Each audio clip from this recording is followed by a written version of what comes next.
Hey, what's going on, world? Welcome to another edition of Powell Sports Performance.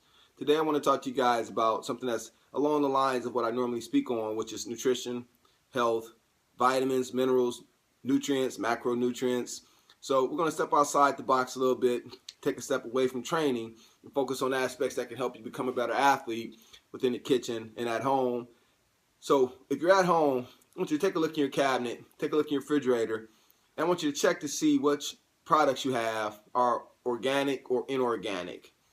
Now, some of you may not know the difference. Some of you may only shop for products that are inorganic. Some of you may only shop for products that are organic, so you have a better understanding. But I want you to realize that it's simple. In order to determine which products are organic or inorganic, it's simply based on which product contains carbon and which one doesn't. The element carbon would make a product organic if substantial amounts are within that product, within that food source. If a product does not contain carbon, it will be considered inorganic. So when you're shopping, I just want you to know the difference between the two. It's not always about quality of food or how the food is grown. Sometimes a simple yes, there is carbon, no, there is not carbon would help you determine whether or not your food is healthier. Now, with that said, I want you to understand that sometimes we get confused as well as to what's a good macronutrient and what isn't. Obviously, there are three macronutrients that the body needs: fat, carbohydrates, and of course, we all love our protein.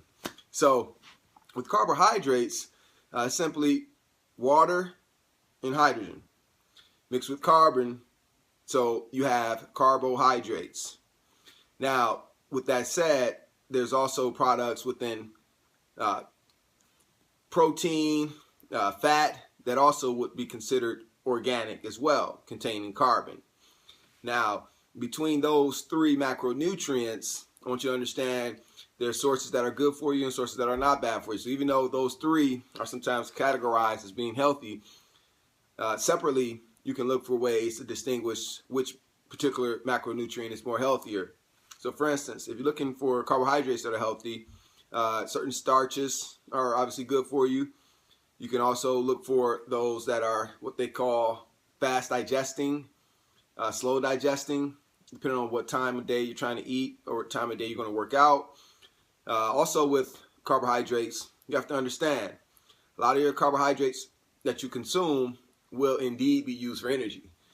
So even though you may not feel like going outside and taking a jog after you eat a lot of carbs or going to the gym, that's generally the best time.